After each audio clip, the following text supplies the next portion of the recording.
de Milwaukee. Si desea escuchar esta reunión en español, por favor llame al 312-626-6799. Nuevamente, 312-626-6799 e introduzca el número de reunión 608-130-5362. Nuevamente, el número de reunión es 608-130-5362. Gracias.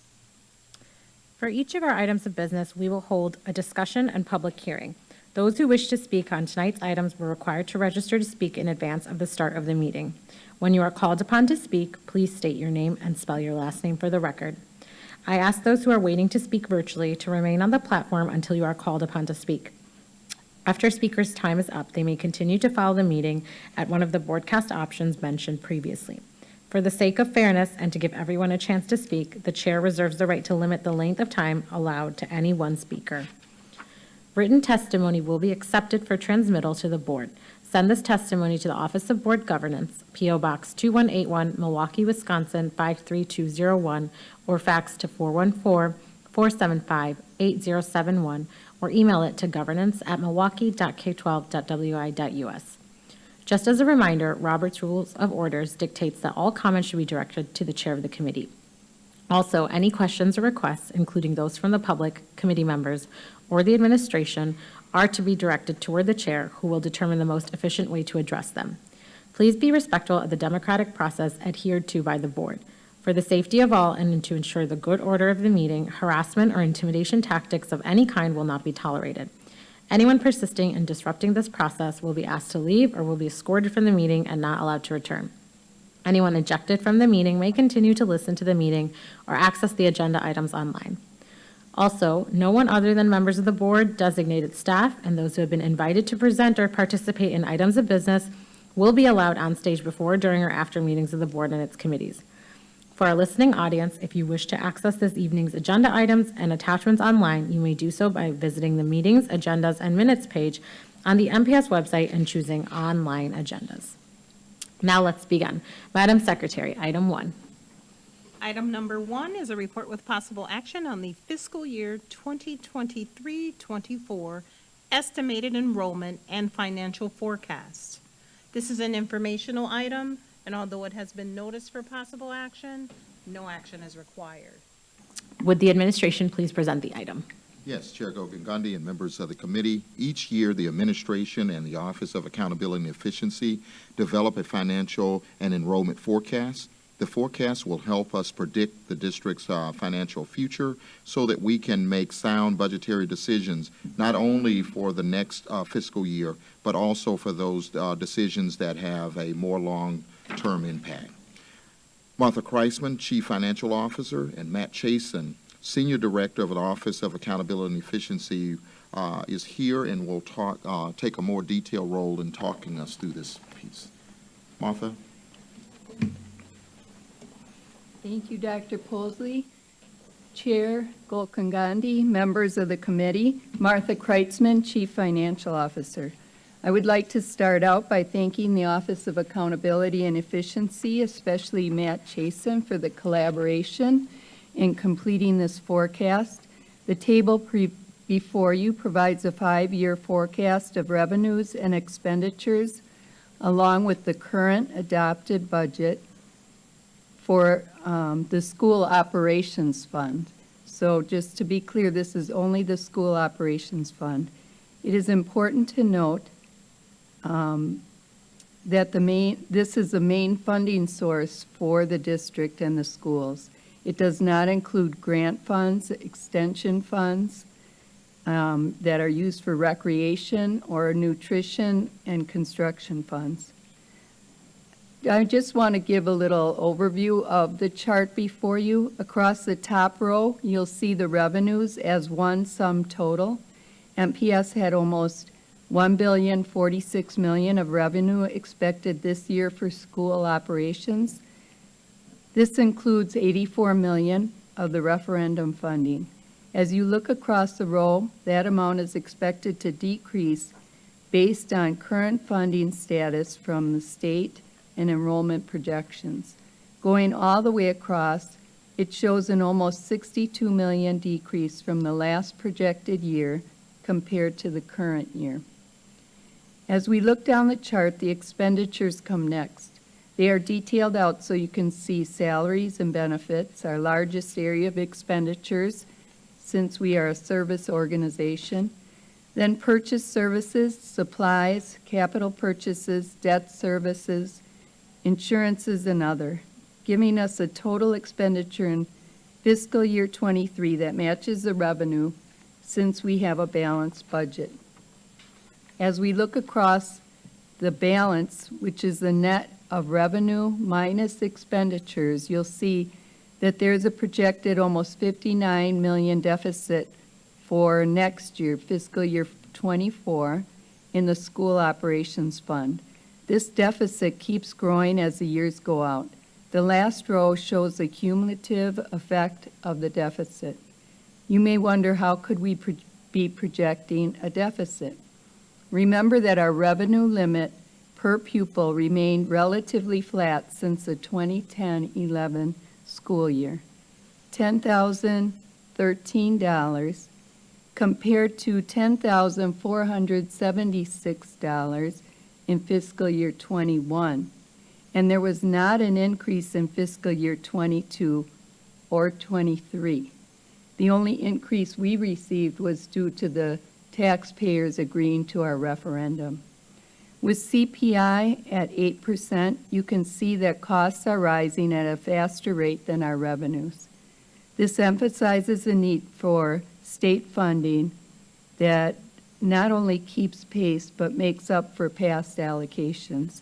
We have prepared for difficult times by setting aside funding through preparing OPEB, putting funds in the construction trust, and increasing the fund balance. Matt Chasen will talk more about the funding forecast. Thank you, CFO Kreitzman, Matt Chasen, Office of Accountability and Efficiency. I want to bring a little bit more detail to some of the parameters and assumptions that were used in this forecast. The first of which is the maintenance of current staffing levels through each of the projected years through the 5-year forecast. So, for example, if we had roughly 4,300 teaching positions that were budgeted in the FY23 budget, those were actually held constant throughout. That would produce even smaller class size ratios based on a declining enrollment, but obviously with the declining revenue, maintenance of a current service level of a class size ratio that we have here would be, it would be looking at a change in staffing then to match the revenue. You can see the compounding effect of the CPI of 8%, which Ms. Kreitzman mentioned earlier, in addition to the active steps and lanes that would also be applied through each of the future fiscal years. And then lastly, I'll just bring attention to the charter school line. We always represent that here because we have to report it as such to DPI as a purchased service expense, even though that is increased, and this represents what would be every one of our charter school partners reaching their seat limit. They're not there currently, but we have projected that out just so we could have sort of a very conservative approach to estimating that expense. But to be sure, that is still a net benefit to the district to have that relationship with our non-instrumentality charter partners. So I just bring some additional explanation to that line there. With that, I think Martha and I are happy to answer any questions that you might have. Do committee members wish to make comments or ask questions? Director Leonard? Just a little clarity on the revenue level. Is the loss of revenue just attributed to both the change from ESSER to going back to our normal straightforward budget? And is that based on that fiscal year 28? Is that based on enrollment projections also, or is there some other factors in there that I'm not aware of? Administration? Chair Gokongandi, And Director Leonard, members of the committee, Martha Kreitzman, Chief Financial Officer. The ESSER funds are not part of this projection because it's just the school operations fund. So no grant funds are included in this. And then your other part of your question was, is it have to do with enrollment? Is it purely enrollment? It's not purely enrollment because some of it is our per pupil has not been given a raise from the state. So, but enrollment also impacts that since it is a per pupil. Okay, Any thank you. follow-up? I do have one more. Go ahead. Just by chance, what kind of an increase in per pupil enrollment could make a significant difference for us? I mean, $200 a student, $400 a student, just a ballpark figure? Administration? Chair Golkangandi, Director Leonard, members of the committee, Martha Kreitzman, Chief Financial Officer. I do not have that number in front of me right now, and I would think it's rather large because of the way the formula works. They do give us an exemption as our enrollment declines, so as you try to climb out of that, it takes quite a bit. I did do an analysis a while back, but I'd have to resurrect that information and get it to you. Any follow-up? Thank you. President Peterson?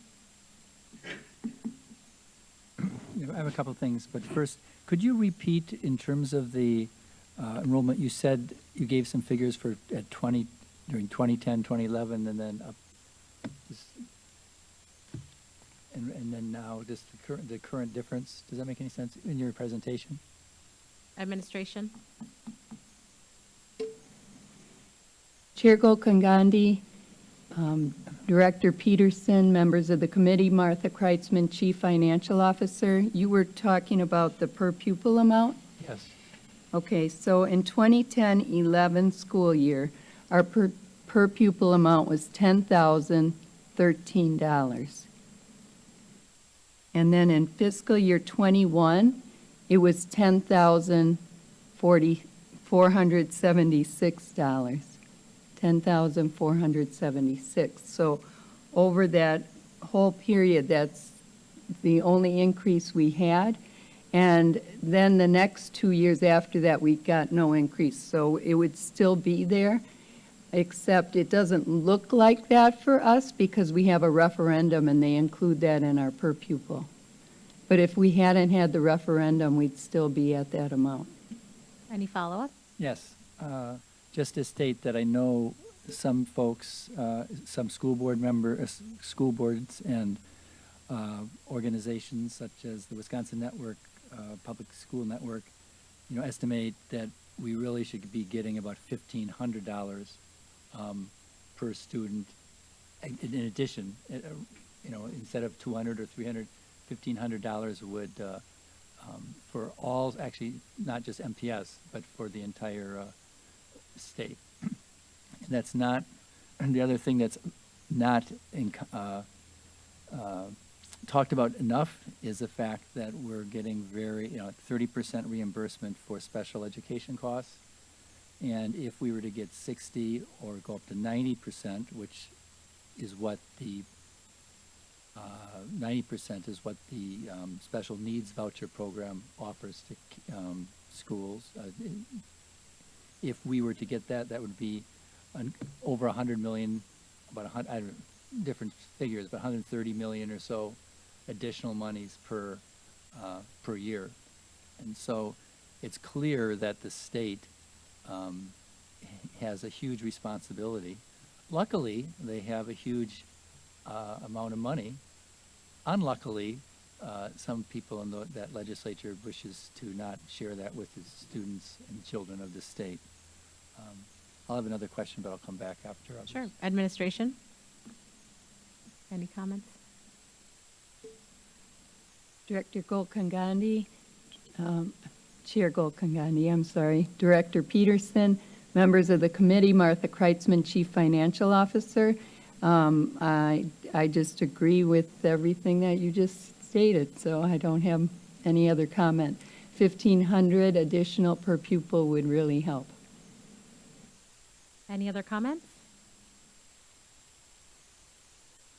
President Peterson? Okay, I do have a question about the debt service. Is that just the interest on the debt, or does this help pay down the principal on those debts? Administration? Chair Gandhi, Matt Chasen, Office of Accountability and Efficiency. So the debt schedules that we have laid out, it depends specifically on which debt servicer we're talking about, but generally, all the payments do pay down principal. There might be a few where there's some accretion of an interest rate where there may be a minimal adjustment to principal, but generally speaking, the debt payments do pay down principal. Thank you. Any follow-up? Sure. Could you describe some of the debts that we're paying down so people know that their role in our district? Administration? Chair Gandhi, President, Director Peterson, members of the committee, Martha Kreitzman, Chief Financial Officer. The district is paying down debt such as energy efficiency, that we've put in a lot of lighting into school buildings, and other maintenance type that is helping with our deferred maintenance type work. And we also had the neighborhood school initiative, which that payment is going away. Mr. Chasen? Chair Gandhi, Matt Chasen, Office of Accountability and Efficiency. One of the largest debt payments that we'll be seeing for some time going forward is actually the pension obligation bonds. And this was money that we had borrowed to back fund what WRS had calculated as a deficit that we owed to them. And they had offered up a financing deal that we could get a better deal on the open market, which is why we pursued the pension obligation bonds. I believe those term out somewhere around 2040. I believe is when we'll finally stop paying on those. But that would be one of the additional debts that we're paying on. Any follow-up? No, thank you very much. Any other questions? Director Herndon? Thank you, Madam Chair. For knowledge for the public, I'd like a little more explanation on some of the purchase services, specifically transportation and contracted school charters. How is it that we have a debt to the charter schools? And we always talk about the cost of transportation in the district being one of our very high expenses. However, contracted school charters is more than the transportation. Could you explain how these expenditures occur, where they come from, in a little more detail? Administration? Chair Gandhi, Matt Chasen, Office of Accountability and Efficiency. So in our charter school contracts, we allocate what would be the per pupil funding that we will allocate to them as part of our relationship. When we take that times the total headcount or FTEs across all of our charter partners, that is the dollar amount that you see reflected here. Generally, because the per pupil that we allocate down matches what the charter school amount as set by the DPI is. It's what's used by UWM and the city of Milwaukee in their charter authorizations as well. There's a net advantage to the district. So while we do line item the dollars that go out the door under this purchase service line, it is in fact a net benefit to the district that we see here. In terms of transportation, I may turn that one over to the administration. Chair Gandhi, members of the committee, Martha Kreitzman, Chief Financial Officer. Our transportation costs for the district are about $68 million per year, and that is similar to how much we pay for the non-instrumentality charter schools. But as Matt said, that amount is for their per pupil, and they provide education for students in Milwaukee Public Schools. Any follow-up, Director Herndon? Thank you. Any other questions? Madam Secretary, do we have any public comment on this item? Madam Chair, we have no request for public testimony on this item. Okay. Is there any further discussion? Madam Secretary, next item, please. The next item is item number 2, action on a request to approve the proposed timetable for the fiscal year 23-24 budget development and approval process. The recommendation is that the board adopt the fiscal year 23-24 proposed budget timetable as set forth in the attachment to this item. Would the administration please present the item? Chair Gokongandi and members of the committee, annually a timetable is created to schedule out the steps for developing the budget. The proposed timetable is before you, and I will ask Martha Kreisman to walk us through. Martha? Chair Gokongandi. Chair Gokongandi, members of the Strategic Planning and Budget Committee, Martha Kreitzman, Chief Financial Officer. The timetable for the budget development provides details of the steps needed to complete the budget and budget approval. The timetable is similar to last year. Currently, the schools are working on developing their budgets. You may have noticed January 24th on the timetable, which is this SPB meeting. The timetable outlines the meetings that take place to comb over school budgets to ensure that schools have what they need, provides for the staffing exchange process, which is aligned to the budget, gives a date for the finalized budget book, and gives proposed dates for board meetings and amendments all the way through fall adjustment process. An extra committee meeting was included to approve the amendments 48 hours before the final board meeting in the spring and the fall.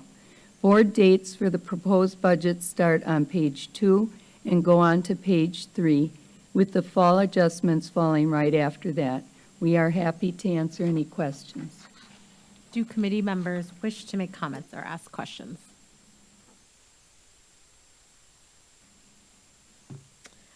Seeing none, Madam Chair, do we have any, or Madam Secretary, do we have any public comment on this item?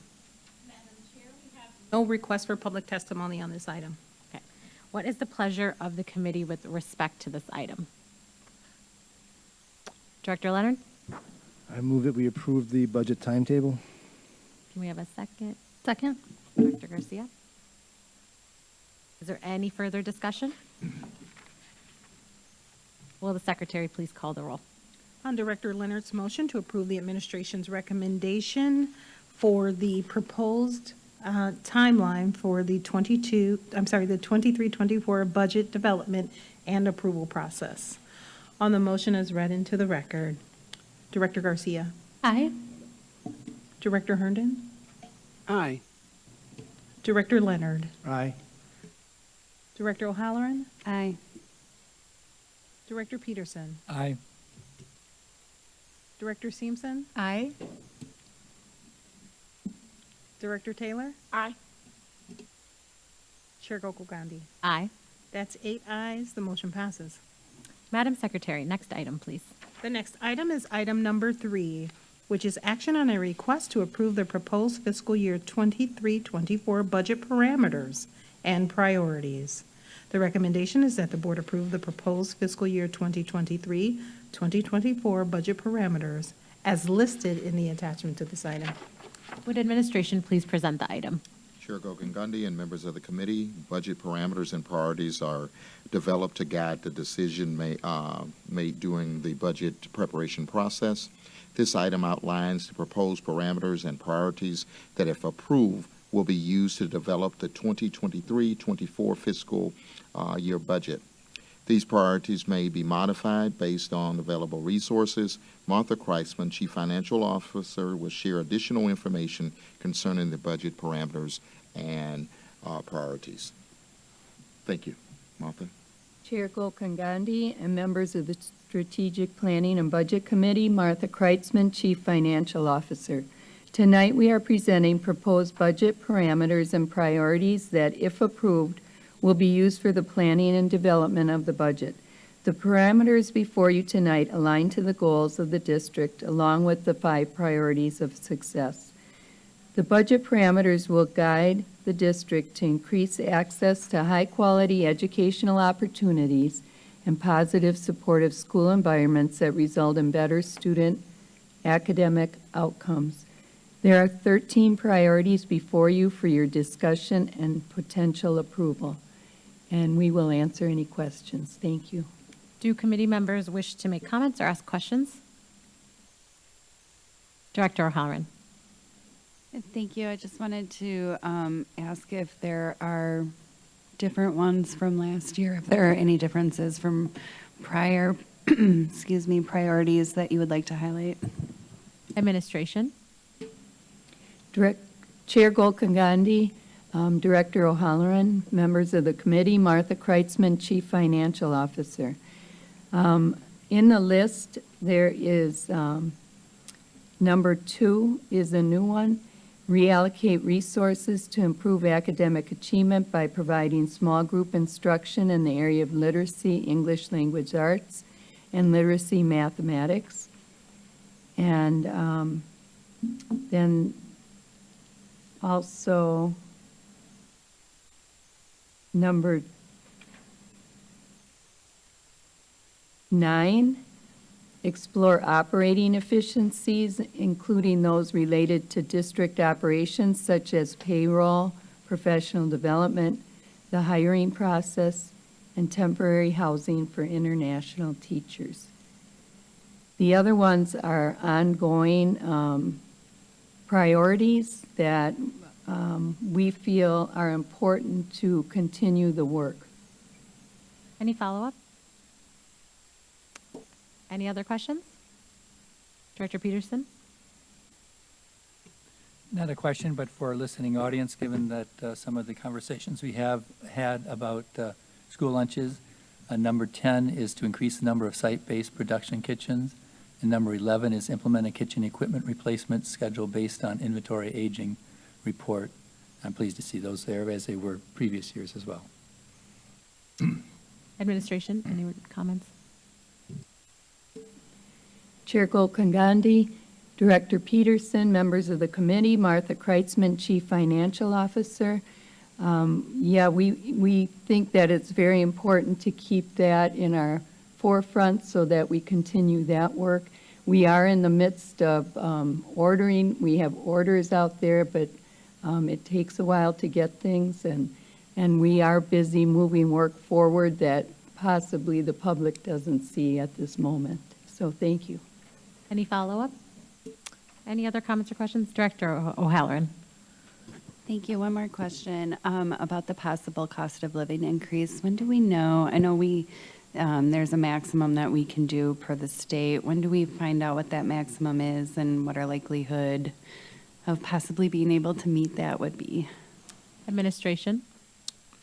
Chair Golkangandi, members of the committee, that's a process, and we will be scheduling 2x2s very soon to go through, and there's a process with the bargaining groups that we go through, we call meet and confer, so those kinds of things. So it's a process in the works that is happening. Any follow-up? Any other comments? Director Seamson. Thank you. So I don't know if you can answer this tonight, but I was looking at number 2 where it talked about reallocating resources for that small group instruction. So I don't know if there are ideas that you already have or if at some point down the road, I know sometimes going through the budget binder, it's just hard to pick those items out. So at some point, at least I would appreciate sort of, some specific examples of the things that we're doing to address number 2, if that's possible. Administration. Chair Golkangandi and members of the committee, what we're referring there to is taking a look at trying to provide some additional support to classrooms when it comes to literacy around math, literacy around English language arts, and have it more defined than we do right now, looking at what we can do to work with learning loss and how we can support our students and build those safety nets around our students to be successful. Any follow-up, Director Seamson? Not at this time, but I'll probably follow up with you down the road. Thank you. Director Leonard. I don't know if it's a question or an observation. So I looked at these parameters as carefully as I could. And last year I feel like I was not catching it. I'll be honest with you. Just the importance of the parameters. I guess it's a little bit of a juggernaut for me, to be honest. I think that the public needs to know that the fact that we're down over 400 employees, including, I believe, about 170 teachers, meeting the parameters for 3 and 6 becomes very difficult. We are not meeting those standards, and it's not really, I'm not going to say it's not our fault, but it's not our fault. I mean, we need bodies in there that can actually do the job. We have any other kind of more thinking out of the box plans on how we're going to meet those situations? Because I did talk to Adria for some time yesterday regarding international teachers, which actually it looks very promising down the road. It's difficult, but it's very promising. But beyond that, I just see that we really have to sit down and have some very serious discussions on doing things with either consolidation or whatever to help, bring more staff into single buildings and reduce the stress that's going on in a lot of our buildings where they just don't have people there. Administration. Chair Gokagandi, members of the committee, I'll start with number 6, the idea of the compensation study. That is something that we are waiting to receive back. That should be coming in February. We want to know exactly where we are when it comes to compensation. Are we on par? Are we far off? So that is something that we are going to have to work through, and it's going to be a situation with our budget, so looking at just that. But also with the recruitment piece, we've looked at a number of different ways. Adria have a recruitment plan on how we're going to go about doing this. The most promising thing right now for us is international teachers, and we've done everything that we possibly can to clear the way. We just met last week with the state superintendent in regards of, things that we need to make sure that's happening to make sure that we're able to do this right away. We just had a recruitment fair where we interviewed over 400 international teachers. And also we are looking at the HBCUs, and we're going out to the HBCUs. We're looking at what we're doing internally with all of the various programs that we're offering in that particular way as well. I also had a conversation just recently with the governor about we have to do something in order to move, to get individuals to go into the field of education. We're just not turning out enough around the country, and this is a national crisis that we're having. But what can we do to get more individuals to go into the School of Education and complete the School of Education and come out as teachers? We're doing our level best at the high school level, where we have a track right now with M-Cube, with UW Milwaukee, UW, and MATC, where we're having students to receive credits there. The HR team is going out to the local universities, talking to those scholars that are at the campuses that may not have a location in mind or may not be 100% sure of what they want to do, and how that we can get them into the School of Education and working with pathways to get them there faster. This is a process we have noticed in our district. We have taken, our pipeline has been our paraprofessionals, and now we're short at the paraprofessional piece because we've pushed a number of those paraprofessionals into the teaching ranks and into the School of Education to be certified. So we are doing everything that's possible to try to get as many individuals as we can into the School of Education. But the one last thing I would say is that we are right now undergoing a process of looking at the organization. It's, when I look at the numbers, we have teachers within the district that may not be tied to, per se, a classroom. So we got to look at some of those kinds of things and see how we can rethink that and look at that differently. And that's what we're kind of talking about when we talk about the literacy piece for math, the literacy piece for English language arts. So is there some other ways that we can do this?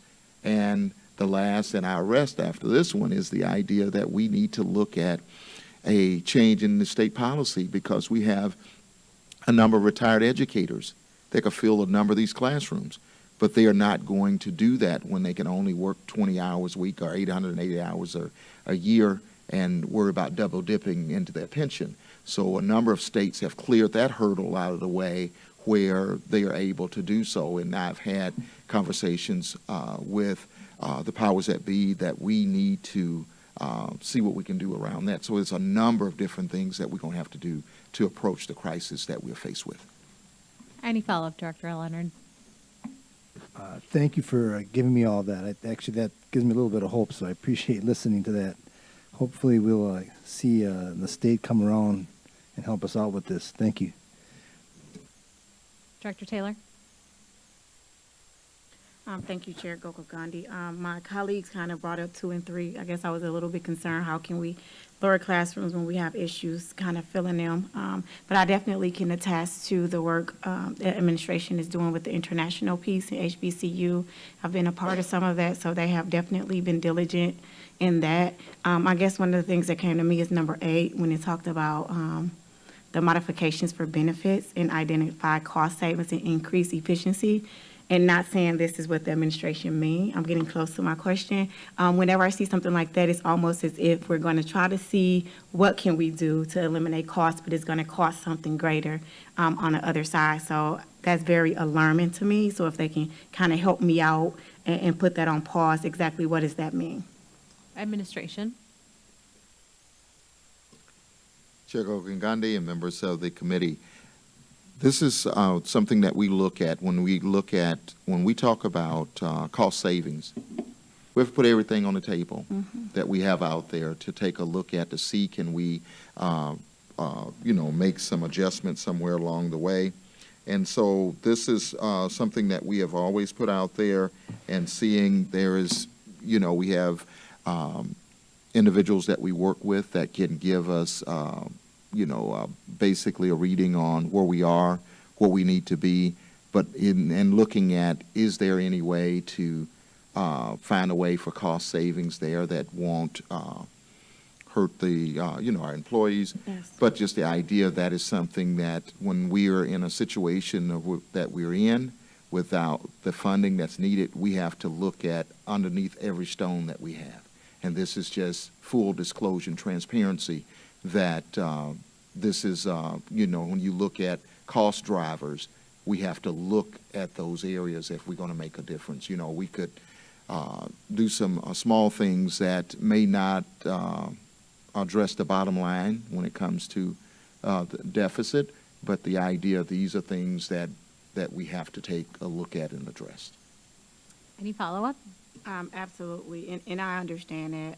I guess I'm just saying, let's be really careful and cautious when we look, and because most of the time it will probably be aimed for better deals at those individuals that may have some increase in issues, or in seeming disabilities. So I just want us to be very cautious when we think about that. When I think about some of our employees, and I know I'm on the board side, but coming as an employee, a lot of people I worked with had like some reoccurring issues, and insurance was always an issue, right? About when we change policies, how did they affect their bottom line? So I just want us to be careful of that. But I am definitely looking forward to seeing some of these changes, especially with literacy and the things that we're going to do with our youth. So I'm glad that we're having this transparent conversation right now. So thank you. And thank you, Chair Gokul Gandhi. Thank you, administration. Any comments, administration? Chair Gokul Gandhi and members of the committee, one of the things that, we have talked about with the One Milwaukee piece, that looking at the county, they have health care, the city has health care, and MPS. Is there anything that could be done to level the best cost that we could do? Some of those kinds of things, and not saying that that's anything that we're looking at. By no means right now, that is not what we're looking at, so I want to be perfectly clear about that. But the idea is the idea that we just want to look at, is there ways to make things better moving forward? Any follow-up? Thank you for that. Any other questions or comments? Director Herndon? Thank you, Madam Chair. I would like to say to administration that I was awfully glad to see number 2, the downside being staffing. So I hope we can get some people hired and in place to make this happen. Because I was just writing a paper earlier this week where I identified that as one of the items I felt was critical in terms of the students' recovery from being out almost 2 years. In addition to that, number 10 and 11 are kind of tied together. And again, for information for the public, what it really means to them. As I've understood it over a number of years at this point, our kitchens were removed or broken down, dissolved, however we want to say it. Many of them were, not all of them. And when our young people come and speak upon the issues with food service and that type of thing, it always goes back to the fact of the lack of, I think you referred to it as production kitchens. And we've been working on this with a lot of the extra funding that we had, either from ESSER or, I don't know, I don't remember if it were in the referendum or not, but definitely ESSER funding went a long way to help make that happen. So I want the listeners or the people that are watching to know that we're on it, but just like administration said earlier, that we have supply chain issues, we have staffing issues, and any number of issues. But if you think about having to restore kitchens with industrial equipment, that's a major, major undertaking, and it's going to take us a bit of time to recover from that. So I just wanted to make sure that the public understood that, and administration, if I missed any points, please step in, but I would consider that the gist of it as to why we've not been able to improve our food service in the manner that our young people would like and that we would like to support them with. Thank you. Administration? Chair Gokangandi, Director Herndon, members of the committee, Martha Kreitzman, Chief Financial Officer. We have equipment in our kitchens, but it's very old, and we have our facilities and maintenance that are amazing, and they can keep these old things going for a long time, but it's probably not the best and most efficient way to provide food. So we are replacing equipment because it will get to a point we can't fix it anymore. And so they are replacing equipment. They are getting a consultant that will help us advise on what is the latest and greatest and best to use in the nutrition services. Dr. Herndon, any follow-up? Any other comments or questions? Madam Secretary, do we have any public comment on this item? Madam Chair, we have no request for public testimony on this item. Thank you. What is the pleasure of the committee with respect to this item? Director Peterson? I move approval of the parameters and priorities of the budget as presented by the administration. Do we have a second? Director Simpson? Madam I'll Chair, second. as we are at the committee level, we do not need any second. Sorry. Okay. Okay, is there any further discussion? Will the secretary please call the roll? On Director Peterson's motion to approve the administration's recommendation relative to the proposed FY 23-24 budget parameters and priorities. On the motion as read, Director Garcia. Aye. Director Herndon. Aye. Director Leonard. Aye. Director O'Halloran. Aye. Director Peterson. Aye. Director Simpson. Aye. Director Taylor. Aye. Chair Gokul Gandhi. Aye. That's 8 ayes, the motion passes. Madam Secretary, next item, please.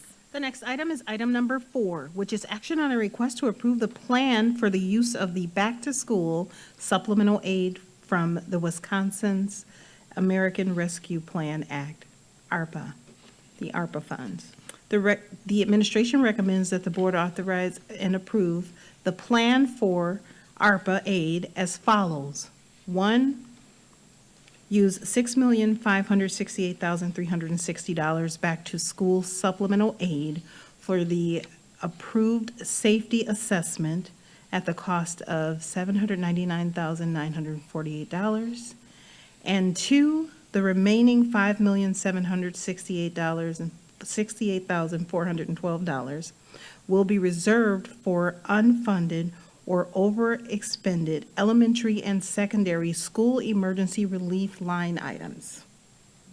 And three, the administration is to bring back a detailed spending plan to the board after receiving feedback on the ESSER 3 application.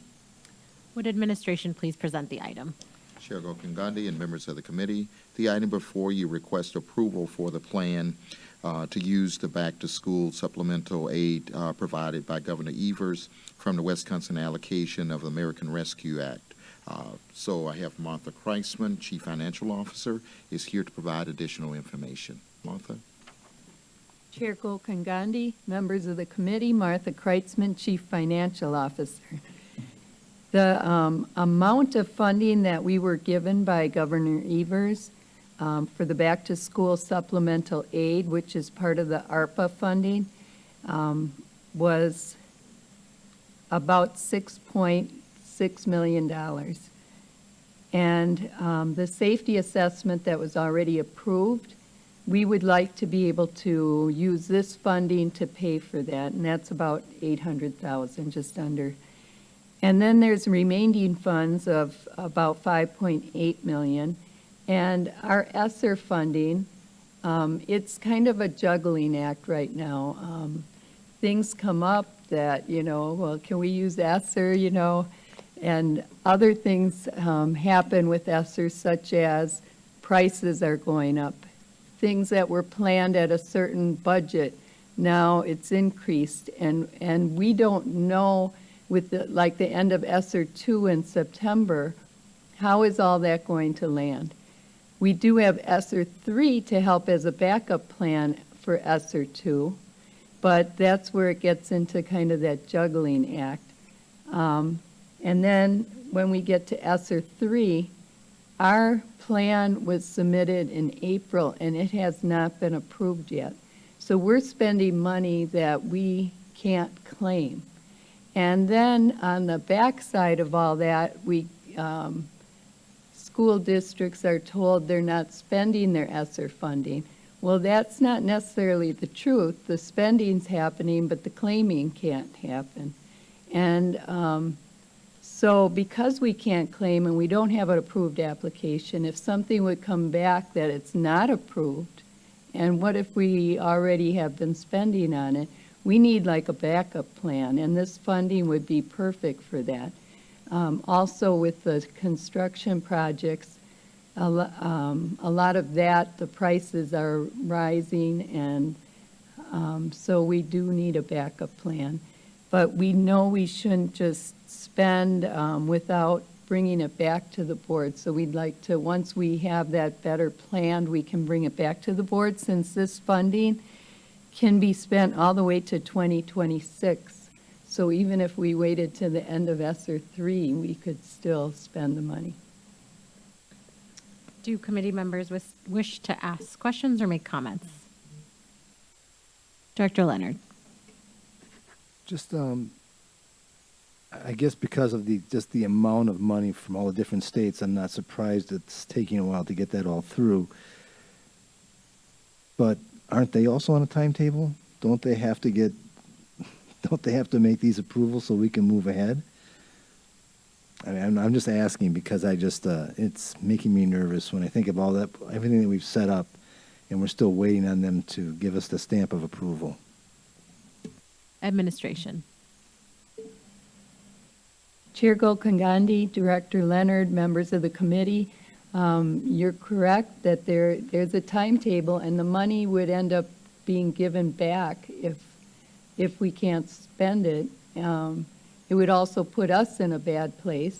But this, again, is a good reason, that we've built up the construction trust, so we do have some backup plans in case something would happen. But we have been urging the state to approve our application. Any follow-up, Director Leonard? Director Peterson? I strongly support the administration's plan for the reasons that were laid out. I know that even the smallest construction project up to our largest construction project has prices have risen, whether it's for wood or cement or steel, and we want to, I think, be true to those construction projects that schools, some of the schools, most of the schools sent in their ideas and their proposals, and we adopted them. And so I think this is really important to hold this money in a rainy day fund that's really focused on the rainy conditions of prices going up.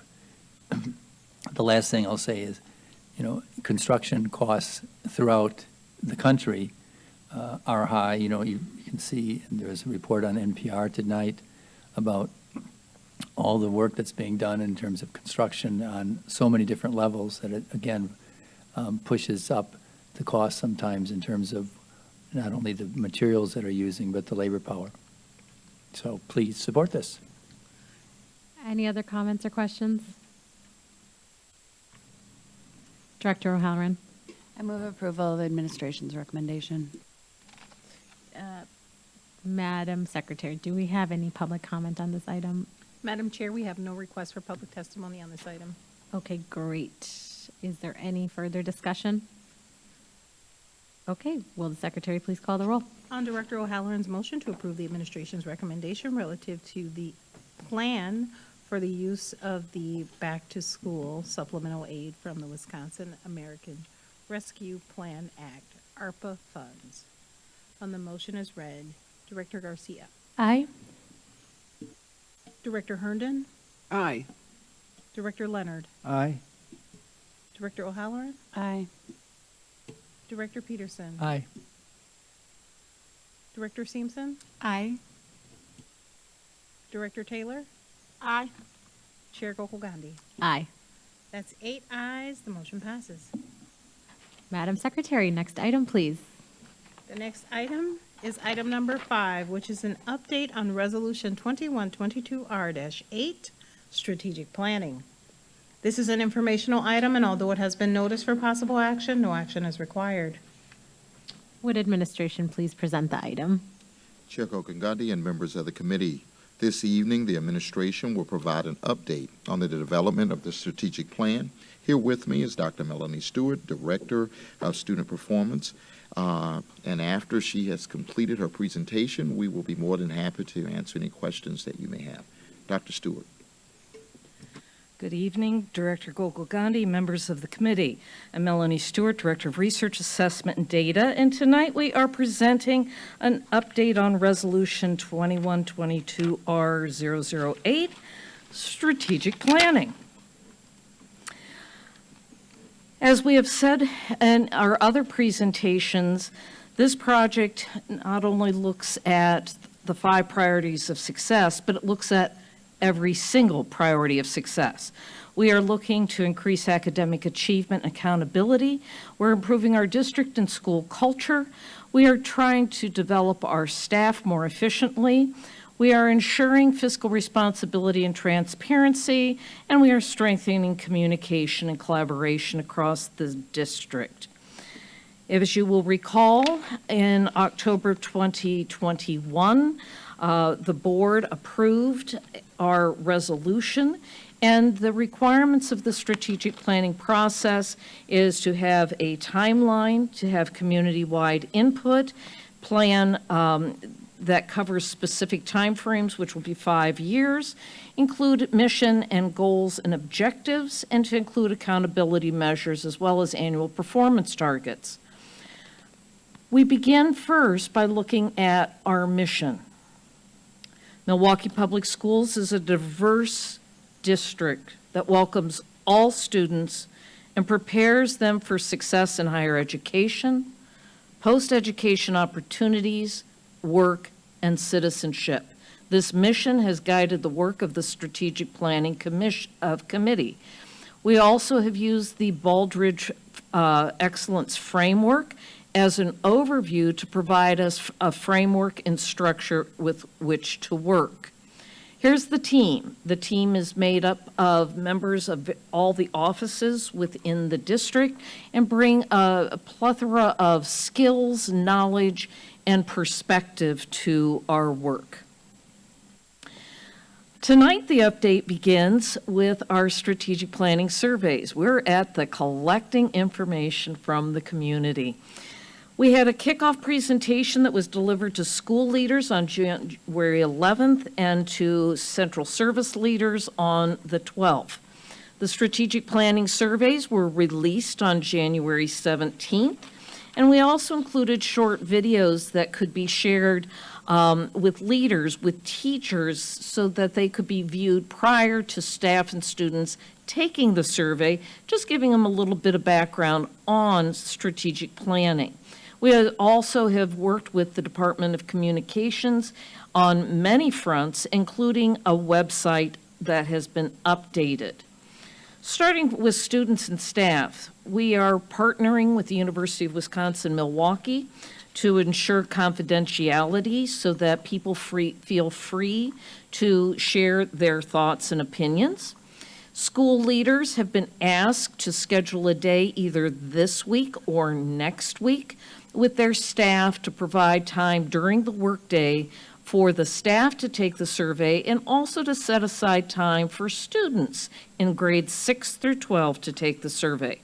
District leaders were asked to schedule a department meeting so that, again, we could share information and provide time for members of our departments to take the survey. Additionally, communities and families, a variety of communications have gone out. There have been 2 press releases and various social media posts. We have had media coverage as a result of those press releases. Families receive notice via the family newsletter, email, and social media. We have also asked school leaders to reach out to their building communities and encourage them to participate in the survey. And we also have flyers that have been sent out to the schools that can be shared. We are also seeking groups that we can share information with on the strategic plan and to engage them in the survey. I know the committee is working on identifying groups to reach out to send a flyer, to send a personal request to participate.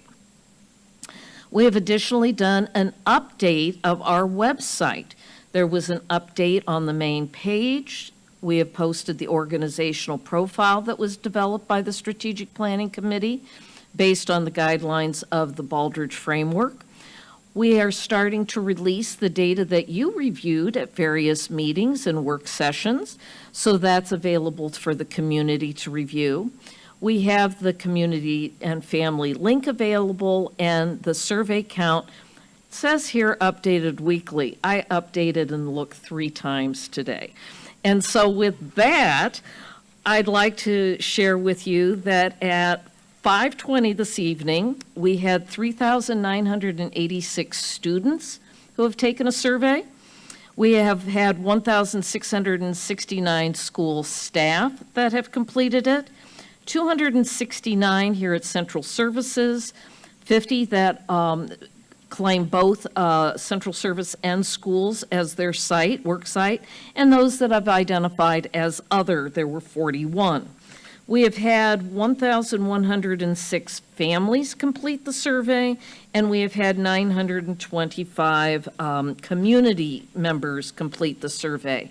Earlier this evening, one of my research staff also has created a map so that we can see that people across the entire district and city are taking the survey.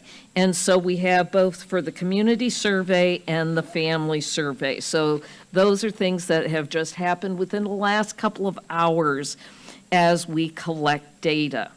So I'm asking publicly that anyone listening, anyone that is watching, to please share your insight and to take the Family and Community Survey. The QR code is here, the link is here. We want to also encourage every student in grades 6 through 12 to take the survey. Ask your principal, when are we getting to take the survey? Ask your teacher. And we are asking all staff to participate. Staff also could be a family member and a community member, and so we are encouraging them also to complete surveys that are representative of who they represent. So at this point, I want to thank you, and I will be glad to answer any questions you have. Great. Do committee members wish to ask questions or make comments? Director Garcia.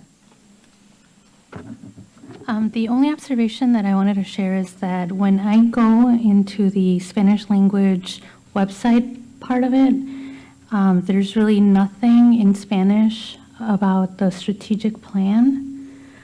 So maybe if we can at least pick some of the items to have to provide context. I know that the survey is available in multiple languages, so thank you for doing that. I just think we could do a little better job in helping with the context of things, so thank you. Administration. Director Gokul Gandhi, Director Garcia, absolutely. Any follow-up, Director Garcia? Any other questions, comments? I'd like to pass the gavel. It's you.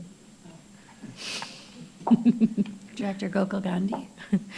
I just want to say thank you to Dr. Stewart and her team. I've been attending some of the meetings, and it's just really nice to see a cross-functional group of MPS staff who are really taking the time to be intentional and dedicated to the process, and I really could not have asked for a better, robust discussion, so thank you so much. I've been having a great time kind of listening to the discussion and bearing witness to that. And with that, shall I pass the gavel Yes, back to you? please, thank you. The gavel is now passed back to Director Gokul Gandhi. So noted. Okay, any other comments, questions? Okay, there's no action on this item, so Madam Secretary, do we have any public comment on this item? Madam Chair, we have no request for public testimony on this item. Great. Is there any further discussion? Okay. Madam Secretary, next item, please. Madam Chair, that was the last item on tonight's agenda. There being no further business before the committee, this meeting is adjourned.